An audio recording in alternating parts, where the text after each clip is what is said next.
Welcome to IDS-IT.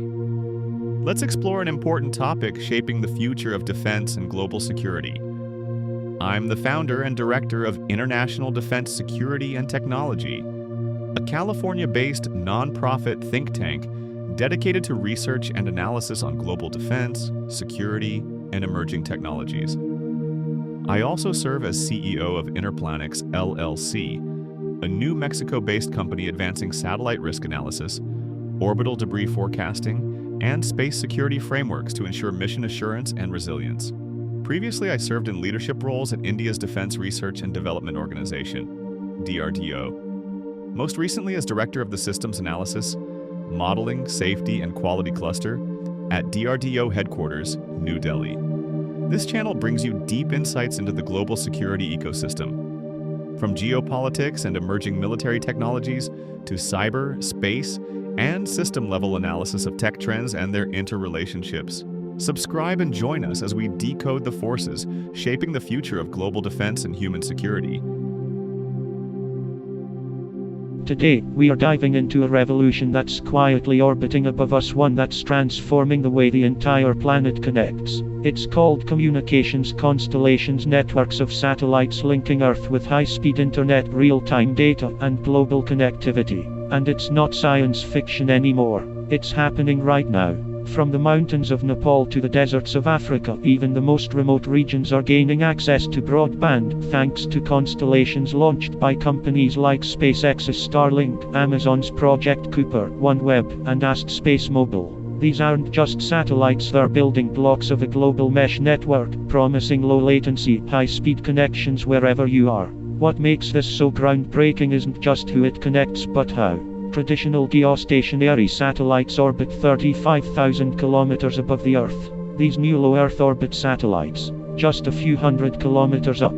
That means faster speeds, lower latency, and the ability to support massive Internet of Things networks. Think billions of connected sensors, smart devices, and autonomous systems. Starlink, for instance, now serves over 1.5 million users and uses optical inter-satellite links, laser connections to beam data at up to 200 gigabits per second. Amazon's Kuiper is integrating satellite services directly with Oz, creating a seamless cloud-to-space platform. And as the number of connected devices continues to explode, these constellations will form the digital backbone for smart cities, precision agriculture, and remote industries.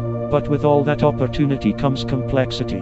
Hundreds of satellites whizzing overhead introduces issues like signal interference, spectrum congestion, and orbital debris. Managing thousands of fast-moving satellites isn't easy. Each one has to maintain position, avoid collisions, and switch users seamlessly, all while delivering flawless service. Designing these systems is a careful balancing act between latency, coverage, cost, and regulatory hurdles. Low-orbit satellites offer faster connections, but need many more units to blanket the globe. And ground stations must be everywhere, constantly talking to satellites that never sit still. The infrastructure on Earth has to evolve just as fast as the one in space. Governments are getting involved, too. The European Union is working on its own secure network called IRIS, and the US Space Force is investing in hybrid architectures that mix government and commercial satellites for defense communications. These aren't just commercial tools, they're becoming critical national infrastructure.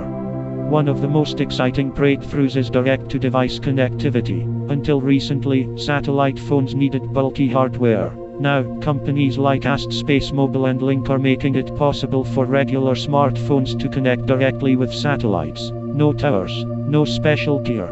Just your phone, anywhere on Earth or at sea, or in a disaster zone. This is more than convenience, it's about resilience. Think emergency SOS services, 5G coverage for rural schools, or real-time guidance for autonomous vehicles deep in the mountains. And as we move into the 6G era, satellites could deliver terabit per second speeds, enabling real-time holograms and immersive AR experiences no matter where you are. The implications for business are just as big. Farms use satellite IoT to monitor crops. Logistics companies track shipments across oceans. Oil rigs and mines stay connected hundreds of miles from the nearest cell tower.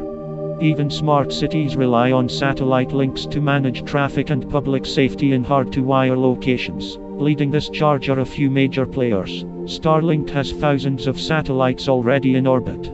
OneWeb is focusing on enterprise and government users. Amazon's Project Kuiper is scaling fast with deep cloud integration. And AST SpaceMobile is pushing the limits with direct cellular to satellite tech. These companies aren't just delivering connectivity, they're reshaping the telecom industry from space. Of course, there are challenges. Spectrum battles like the one between SpaceX and Dish Network are delaying service rollouts. Satellite terminals are still expensive for many users, and orbital congestion is no joke.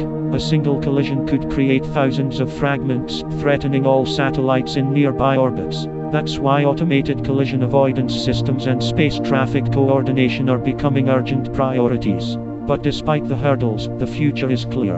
We are moving from ground-based infrastructure to a global orbital mesh network, one that's smarter, faster, and more resilient than ever before. This is more than just faster internet. It's about building a truly connected world. One where no region, no person, and eventually, no colony beyond Earth is ever left out of the digital conversation.